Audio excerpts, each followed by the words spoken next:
прямом эфире новости Татарстана. Здравствуйте. В студии Даяна Саитова. И в начале коротко о главных темах выпуска. Массовые аварии, задержанные авиарейсы и 10-бальные пробки. Да, могут не случиться в этой каше. Как Казань пережила весенний снегопад, увидел Рамиль Галиуллин. 57 дач и 16 жилых домов снесут для строительства Большого Казанского кольца. Предварительно это будет в объеме миллиард 200, может быть миллиард 600. Строительство и капремонт дорог. Сколько дворов дождутся благоустройства в этом году, узнавала Зарина Ахметова. Зона аварийной посадки. Эта вся зона каким-то непонятным образом переместилась на наши дома. Что будет с домами в Новой Сосновке, разбирался Салават Мухаммадулян. Ломать нельзя строить. Настрещенные не уменьшаются в доме. Жители Ахунова до сих пор боятся, что строящийся под ними магазин может разрушить весь дом. Где суд поставил запятую, услышал Рамиль Шайдуллин. 10-бальные пробки, задержка авиарейсов и массовые ДТП на дорогах. В Татарстан вернулась зима. Сегодня республику накрыл южный циклон. Он принес сильный снегопад, туман и гололед. По словам синоптиков, за сутки в Татарстане выпало 2/3 месячной нормы осадков. Расчищать последствия сильнейшего снегопада на дороге республики брошены все силы. Как жители пережили возвращение зимы и какие прогнозы, узнал Рамиль Галиуллин. Большие пробки. Ехала с Сукуров до центра почти час 20. Только убрали, а опять столько слоя снега за ночь выпало. Увидеть январские сугробы вместо весенней капели никто не ожидал. Метель, гололед и практически нулевая видимость. Из-за этого во всех районах Казани 10-бальные пробки. Только утренними заторами проблем водителей не ограничились.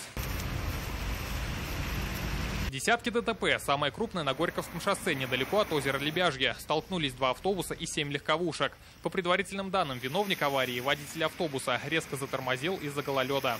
Гололед? Все оттормаживаться стали. Все по тормозам, всех понесло. И вот потихоньку один во второго. В полудню на дорогах Казани образовалась вот такая снежная каша. Например, здесь на въезде в город на Оренбургском тракте. Если легковые машины ездят довольно спокойно, то фуры вынуждены встать у обочины. Может выкинуть в любую сторону, то есть непредсказуемо. Тормоза могут не слушаться в этой каше.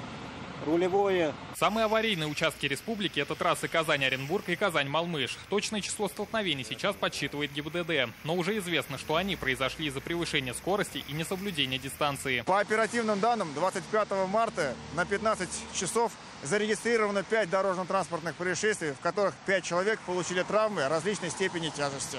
Расчищали дороги 300 единиц спецтехники, рассыпали 500 тонн песко-соляной смеси. Снег убирали и на взлетно-посадочных полосах в аэропорту Казани. С утра из-за плохой видимости задержали вылеты 3 рейсов. Вот сейчас погода наладилась, все нормально, ожидаем вылеты и прибытия рейсов.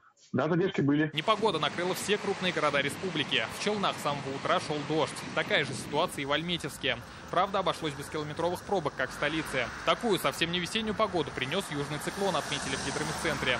За сутки в республике выпало более 70% месячной нормы осадков. По всей территории Татарстана отмечаются осадки. В западных районах это снег, мокрый снег, а в центральных, восточных районах в основном мокрый снег и дождь. По словам синоптиков, непогода продержится и завтра. В республике ожидаются осадки в виде мокрого снега и дождя, ветер, туман и температурные качели.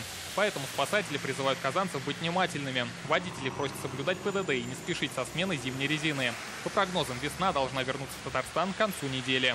Рамиль Галиуллин, Чулпан Касимова, Нафиса Минязова, Андрей Сентальцев, Игорь Романов, Азат Самигуллин и Рамиль Закиев. ТНВ, Татарстан.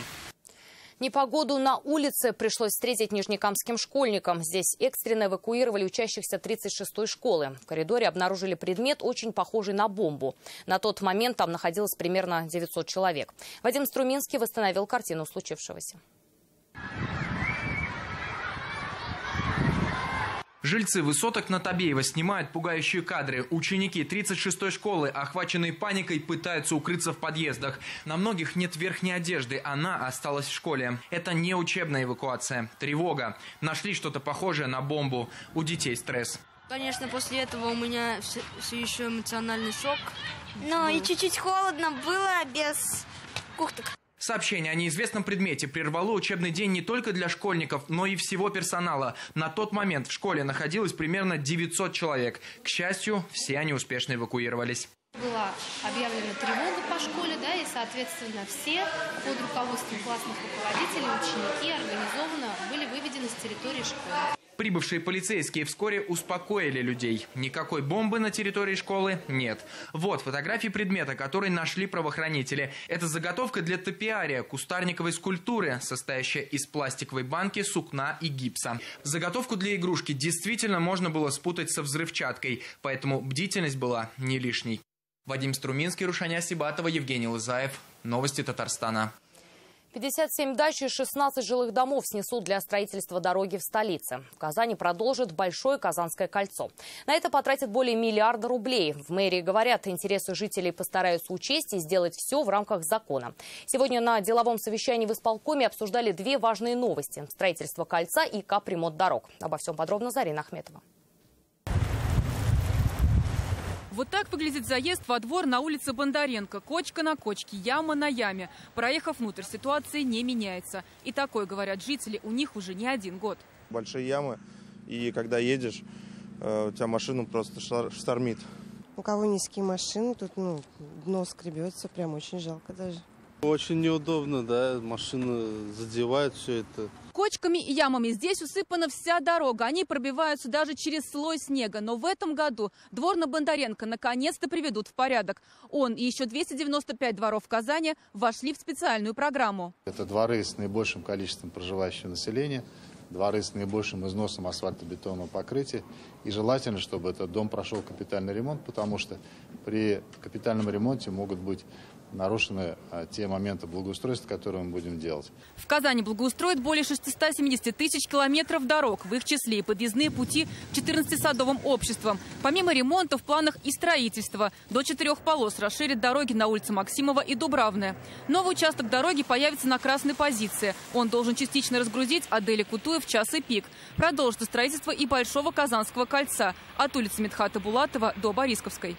Предварительно это будет в объеме миллиард 200, может быть 1,6 миллиарда. Проводятся процедуры по оценке строений, по оценке объектов недвижимости, которые попадают в красные линии, которые попадают в границы производства работ по строительству дороги. Ну и, соответственно, заключается соглашение с жителями, с собственниками объектов недвижимости на выкуп этих строений. Дорога соединит Борисково и Солнечный город. Первые 800 метров построят уже в этом году. Проект большой. Чтобы проложить дорогу, придется снести 57 дачных участков, 16 жилых домов и 2 торговых объекта, сообщили сегодня в мэрии. Это делается в интересах большинства, в интересах миллионного города, автомобилизация которого растет с каждым годом. Поэтому это общепризнанная практика. Главное провести все в законном порядке и учесть интересы всех, кто попадает в объем выполняемых работ. Что же касается капремонта дорог, приступят к ним, как только улучшится погода. Весь перечень объектов, которые отремонтируют в этом году, можно найти на сайте мэрии в разделе «Капремонт». Зарина Ахметова, Рамзиль Гарипов, ТНВ, Казань. В зоне риска и без права регистрации в Казани жители поселка Новая Сосновка вышли на митинг. Они против того, что их дома попадают в зону аварийной посадки самолетов. Дело в том, что при выдаче разрешений на строительство речи о запретной зоне не было, говорят они.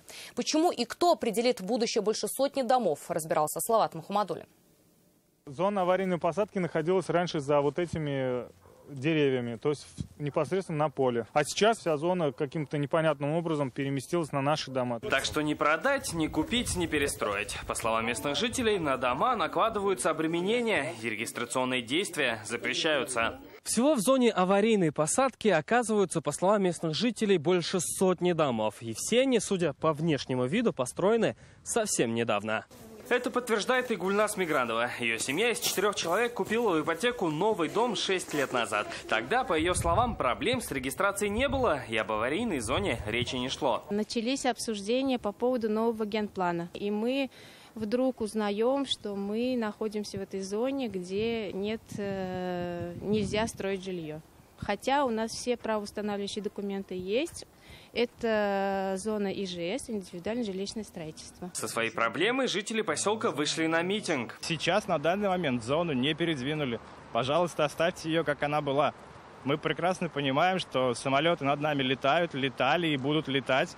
И если они вдруг будут падать, мы прекрасно понимаем, что они могут упасть куда угодно. В Казанском исполкоме нам сообщили, к выдаче разрешений на строительство в Новой Сосновке не имеют отношения. А в новом генплане исполком лишь отображает поступившие к ним сведения. В северной части аварийной площадки при аэродромной территории Казанского авиационного завода имени Горбунова часть жилых домов были узаконены в рамках федерального закона о дачной амнистии. Застройщики напрямую обращались в межевую организацию и управление Росреестра, а на часть выдано разрешение Высокогорским районом Республики Татарстан. А установлением запретной зоны занимается Минпромторг России. Проект решения готовится оператором аэродрома. Так, где сейчас проходит зона аварийной посадки и планируется ли ее перенос? С этими вопросами мы обратились в Казанский авиационный завод. На момент выхода репортажа в эфир ответ к нам в редакцию не поступил. Продолжение этой истории смотрите в наших выпусках новостей.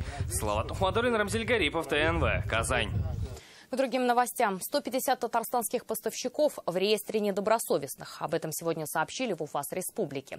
Здесь прошел брифинг для журналистов. Говорили как раз о поставщиках услуг, которые не выполняют свои обязательства перед заказчиками либо по качеству работ, либо по срокам. В реестре недобросовестных компаний из разных сфер. Это и по ремонту домов, дорог, поставке продуктов питания.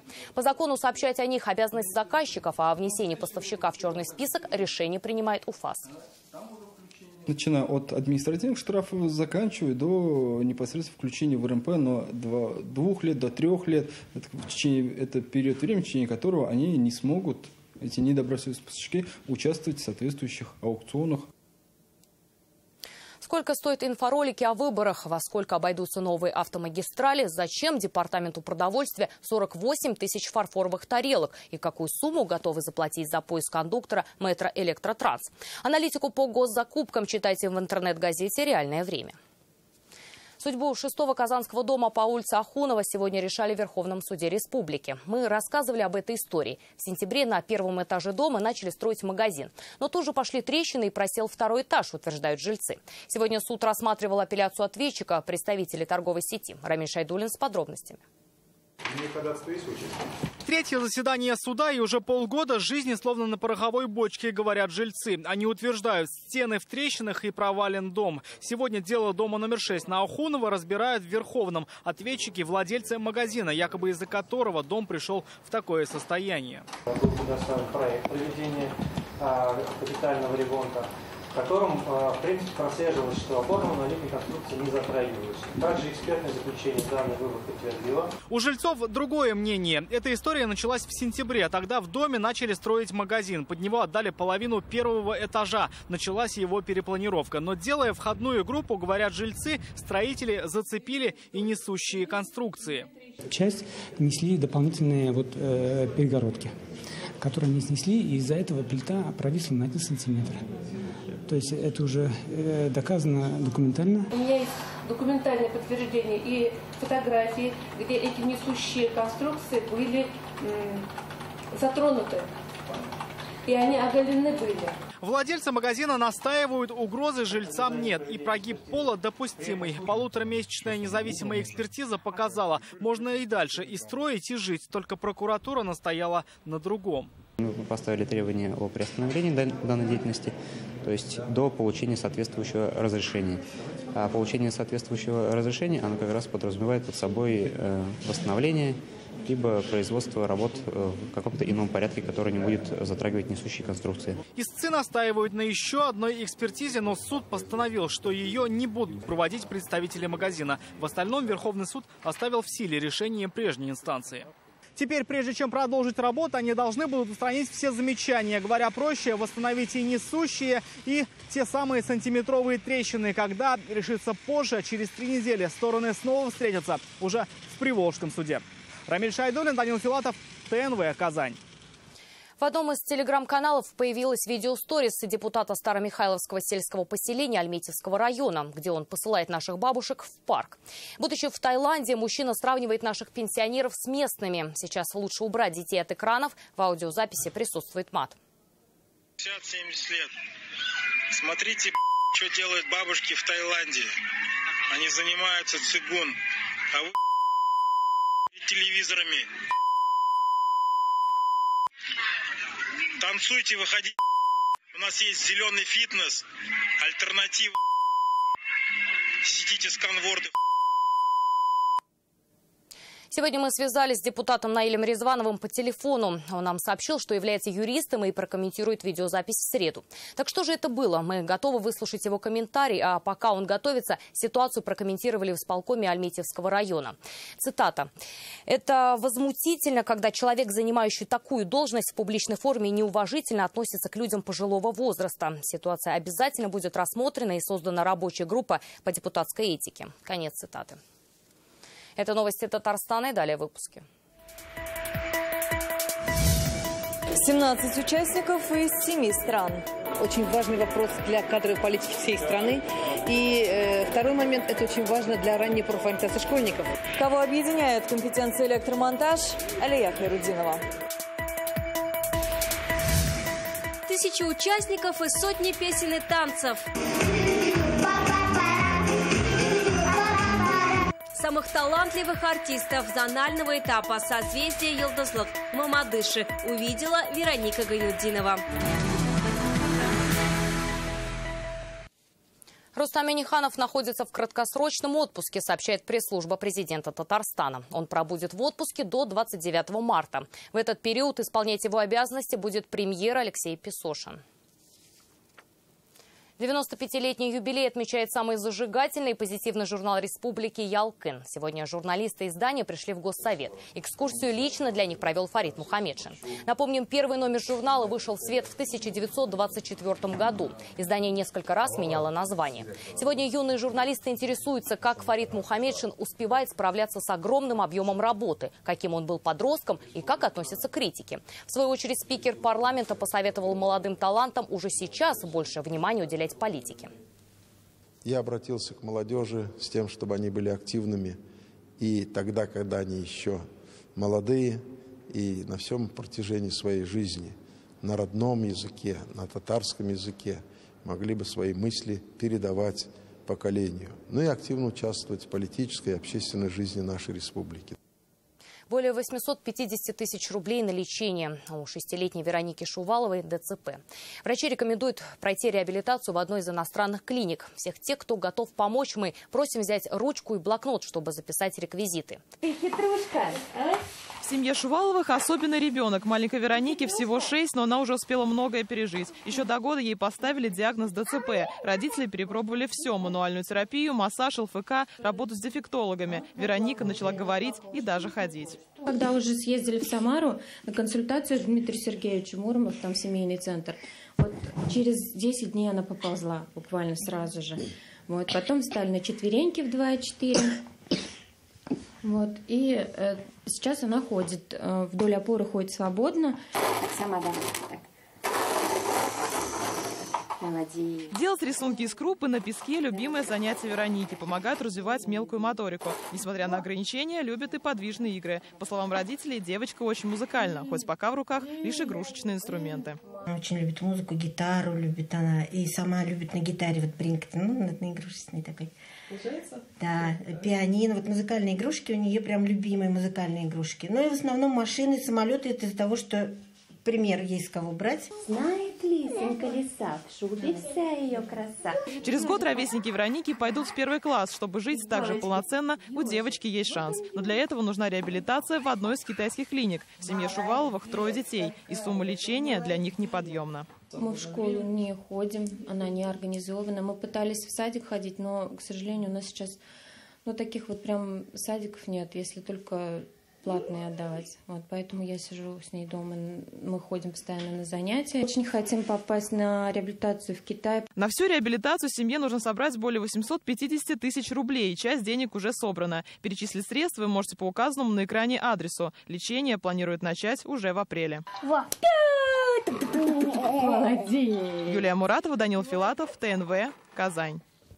В В 10 районах Татарстана заболеваемость туберкулезом выше, чем по всей республике. Это почти 30 случаев на 100 тысяч населения. Об этом сообщили в управлении Роспотребнадзора республики. По данным ведомства, самый высокий уровень заболеваемости в Бугульминском районе. Далее идут Зеленодольский, Аксубаевский. Сегодня на учете стоит более 2000 человек, но специалисты отмечают снижение уровня заболеваемости за последние годы. При этом высокой остается заболеваемость среди детей. До сих пор не прошли обследование более 3000 ребят. Вновь заболело до 2 лет 11 малышей. Это свидетельствует прежде всего о наличии невыявленных источников инфекции среди взрослого населения. Зачастую это ближайшее окружение деток. Взрослые, к сожалению, крайне халатно относятся к своему здоровью в части своевременности прохождения флюорографических осмотров.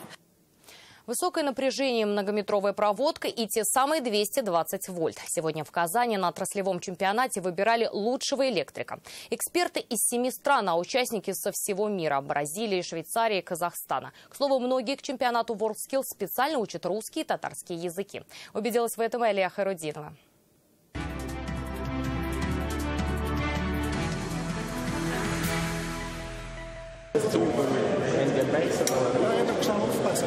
Швейцарец Адриан Соммер дает последние наставления своему ученику. В Казани в роли эксперта в 3-й раз.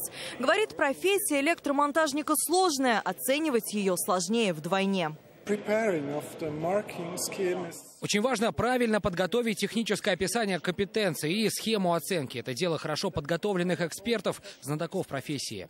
После того, как участники получили задание, каждый может положиться только на себя и на свои знания. Общаться с ними и помогать категорически запрещено. По сути дела, отраслевой чемпионат – это генеральная репетиция перед национальным этапом WorldSkills. Басыр Губайдулин – казанец. Не только учится на электрика, летом теорию практикует на стройках. Верит, опыт должен помочь. Квартиры, коттеджи делали там все те же самые элементы, которые применялись в WorldSkills, получается. То, что мы тут навыки приобретаем, это само собой пригодилось и в жизни. Томас Льюис в Казани впервые. Британец, выбирая профессию, взял в пример отца. Мой папа электрик, у нас целая династия. Так и передается любовь к профессии.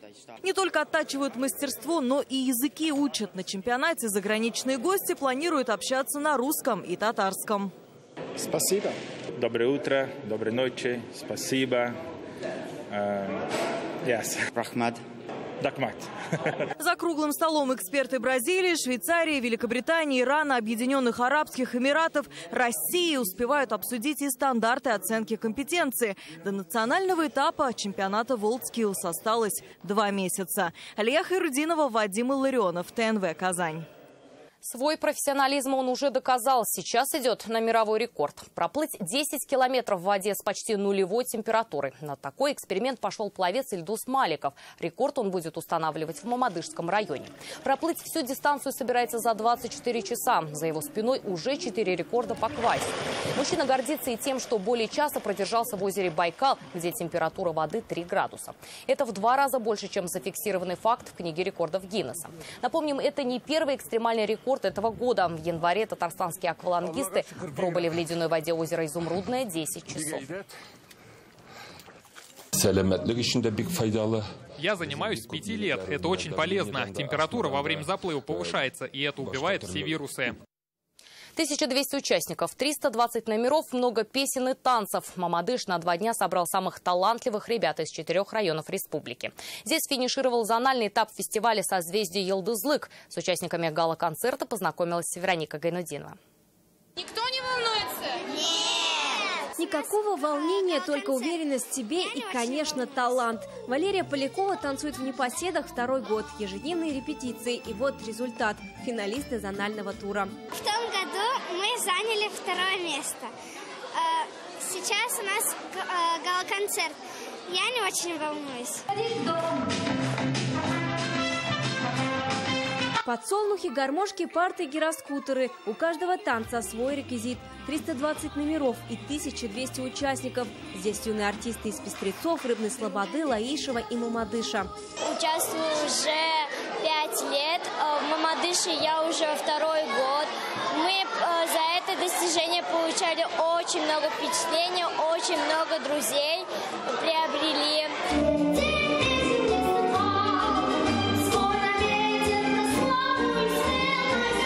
Фестивалю «Созвездие Йылдызлык» уже 19 лет. В этом году он посвящен 25-летию молодежной политики в республике. Вне зависимости, значит, от национальности, социального положения, любой талантливые дети могут проявить на этом самом проекте себя.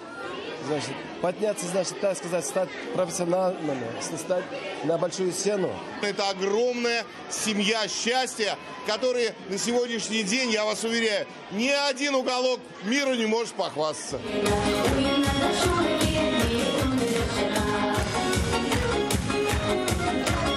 В зональном туре 54 победителя. Теперь они отправятся в Казань. Суперфиналы пройдут с 14 по 18 апреля. Лучшие выступят на гала-концерте и получат главные призы фестиваля.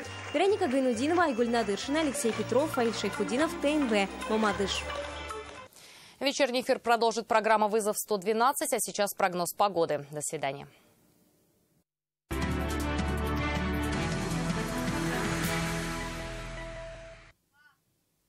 Добрый вечер. Время новостей «Спорт» на ТНВ, в студии Алмаз Гафиятов. Завершили регулярный сезон на мажорной ноте. Казанские волейбольные команды «Зенит» и «Динамо» на домашней площадке обыграли своих соперников с общим счетом 6-0. 25 побед из 26. Именно с такими цифрами волейболисты «Зенита» подошли к решающим матчам Российской суперлиги. В первом раунде плей-офф казанцы встретятся с уфимским «Уралом». «Зенит» стартует 29 марта домашней игрой. На следующий день в центр волейбола выйдут девушки. Классика между двумя «Динамо» Казанским и Краснодарским никогда не оставляла болельщиков равнодушными к этой игре. Завершили выступление в регулярном чемпионате и ватерпольные команды страны. Казанский «Синтез» дома принимал Астраханское «Динамо» и выиграл со счетом 16-7. Хозяева бассейна диктовали ход поединка. Выиграв в первой четверти 3 мяча, татарстанцы развили преимущество во втором и на большой перерыв ушли с преимуществом в 6 голов. По итогам чемпионата страны «Синтез» занял 3-е место, набрав 44 очка. Всего на одну победу больше волгоградского «Спартака», а победителем регулярки стала московская «Динамо». В первом раунде плей-офф чемпионата России казанский «Синтез» сыграется с казахстанской «Астаной». Серия стартует 13 апреля в Казани. Сегодня была красивая, динамичная игра. Мы были чуть-чуть лучше готовы. И у нас были более точные броски. В спортивной школе «Витязь» прошло юбилейное 25-е первенство России по армейскому рукопашному бою. В соревнованиях, посвященным ветеранам спецподразделений вооруженных сил, приняли участие более 300 спортсменов в возрасте 15-17 лет. Всего на турнир в Набережные Челны приехали спортсмены из 36 регионов страны. Есть и регионы-дебютанты. Представители Республики Крым впервые приняли участие в соревнованиях такого уровня. Почетными гостями состязаний стали ветераны боевых действий, бывшие бойцы спецподразделений и разведки. Это военно-прикладной вид спорта. Здесь разрешены и удары руками, удары ногами, борьба в партере, броски. Поэтому очень универсальный вид. И это все новости спорта к данной минуте. Будьте здоровы и занимайтесь спортом. До свидания.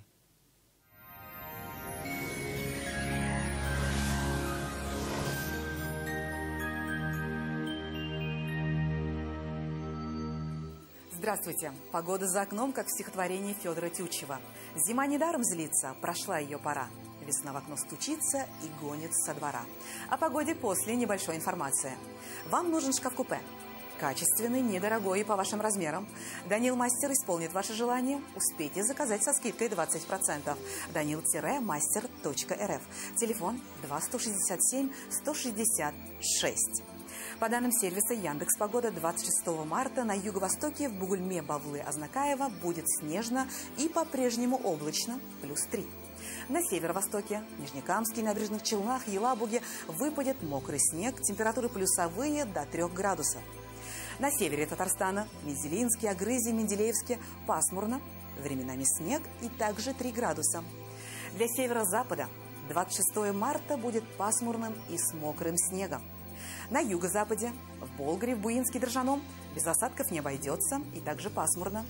В центральных районах, в Чистополе, Альметьевске, Мамадыше пасмурно, снег, местами снег с дождем и до 3 градусов выше нуля. В среду температуры станут немного выше, пройдут дожди.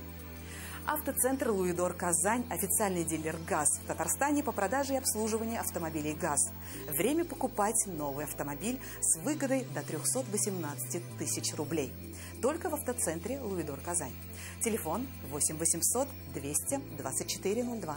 Жилой комплекс «Приволжский» – это уютные квартиры с индивидуальным отоплением в экологически чистом районе Казани. Звоните 561 08 81. Спонсор показа ООО «СМУ номер 12». Торопитесь приобрести однушки и двушки по выгодной цене. ЖК «Приволжский» – это кирпичные дома с индивидуальным отоплением на берегу Волги. Хотите посмотреть? Приезжайте. Запись по телефону 561 08 81. О погоде в столице. В Казани ожидается облачная погода. Выпадет снег, местами метель. Дневные температуры +2, +4. Ветер юго-западный до 5 метров в секунду. Атмосферное давление 752 миллиметра ртутного столба. Влажность воздуха 77%. В магнитном поле Земли без заметных возмущений. Это вся информация о погоде. В студии была Лейла Латыпова. Увидимся на ТНВ.